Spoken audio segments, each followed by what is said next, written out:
Hey friends, and welcome to Anarchy, the Anarchist in the New Ways mod. It starts off very hard because no one wants to trade with you, everybody hates you, but once you start to spread, things pick up. We've formed the Kalmar Union, we've got some free cores, and we can get cores on every single state in the world. We're just not quite as strong as I would like right now. But if we can take out a major like King Edward here, who everybody already hates, we'll be able to get cores on the entire British Empire that he still holds, which is still a decent amount, and then probably be able to establish a global commune, dance on the graves of our enemies or something. Personally, I prefer a wholesome commune where we just all hug each other. We'll take over the British Empire and then just make Edward a normal worker or something. Give him a kiss on the cheek. I don't know what we want to do for sure. Our navy is really bad though, so I don't know if we can sea lion, but Britain is notoriously bad in this game at putting their navy out, though this late into the game I think they'll be fine. I would go after Finland, but world tension's high enough that there's a 100% chance they join France's faction. That also involves us naval invading. I would declare on Germany, but Germany's in a faction with Japan, and that would also require naval invading. Like maybe I could declare on the Soviets and go into Leningrad, but when the Civil War ends, the Civil War partner will get all the territory. It's just not good. There's just nowhere to go. Our best bet, I think, is to just try to convince Edward. 30 days? Okay, we'll do our best. Okay, so the Iberian Union has formed, which is interesting. Other than that, it's time to invade the British Empire. I don't know how well this will go. I really just hope, yeah, this is not what I wanted to see. It's gonna be kind of difficult. If I spam out enough subs though, I think I should be able to get green waters. Naval supremacy. Not green waters. We don't want green water.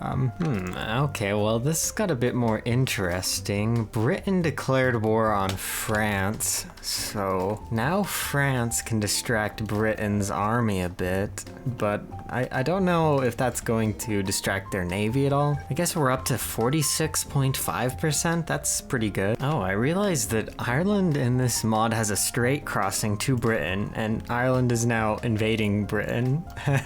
Yeah, well that's interesting. Though if this continues, we're not gonna get any war score. And Mexico, who was losing the war, declared on America too. That was very smart of them. We're not going to be able to naval invade Britain anytime soon, so instead I'm going to naval invade Finland. And this thing, I got myself involved over here because I thought they wouldn't join France's faction since France was at war with a lot of majors, but instead they joined Canada's faction. I kind of forgot that Canada still existed with the entire Commonwealth thing, but we don't need to own Finland, we just need to control Finland, and then we can proclaim Nordic unity. So here's the new plan. We have military access through Ireland, we'll send divisions over there, we capitulated Finland too finally, and we'll proclaim Nordic unity and get those cores. So now we're the Danish country of anarchism again. Don't worry about that, it's fine. I also realized it wouldn't be too difficult to invade Canada because we have Greenland.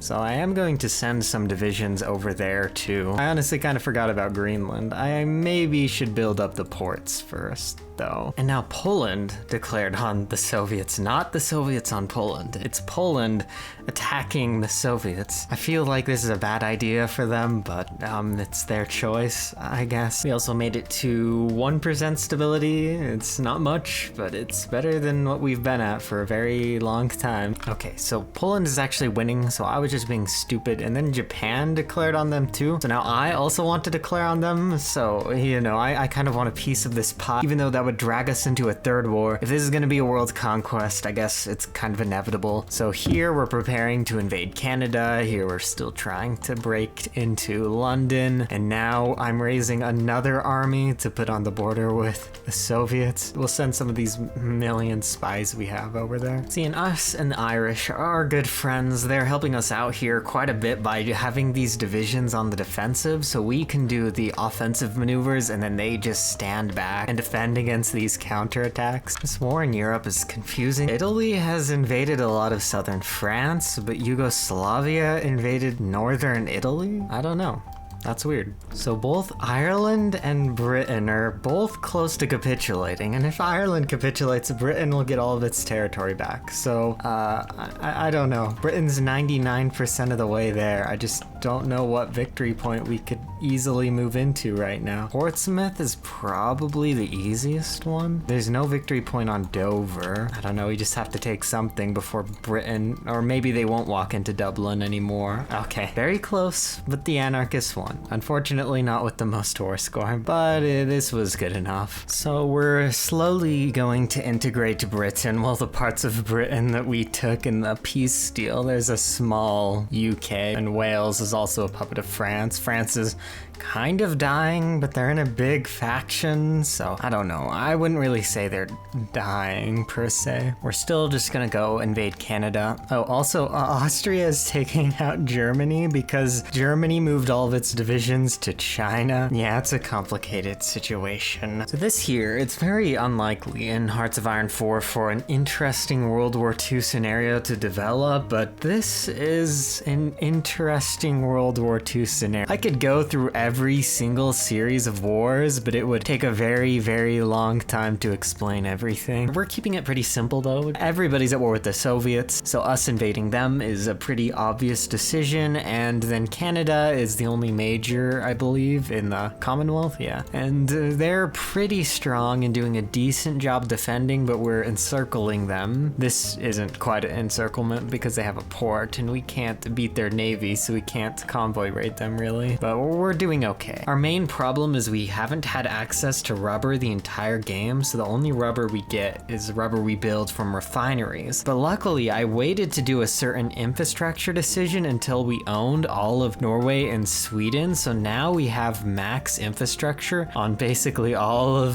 Scandinavia almost. So that's been very helpful. Other than that, I'm not really doing my focus tree anymore. I'm just using my political power to increase stability and yell at people and get them to cooperate. Hold military parades. We've held many military parades. Unfortunately, Austria capitulated. I would have liked to see AI Austria capitulate to AI Germany, but it didn't quite happen. We're doing okay with equipment. It's complicated. It's funny because on both fronts, we're doing the exact same thing, trying to push forward with no supply. I'm gonna build a supply hub up in Canada. In Russia, I'm just going to hope they capitulate eventually. I think we're gonna have to take every single one of their victory points though, which is a pain, but oh well, we'll survive, I'm sure. This is also a really annoying mechanic to deal with because unless I intervene, there's 100% feeling of danger, 100% requirement of foreign trade, and 0% interest in industrial development. And the requirement of foreign trade makes us go into free trade, so we don't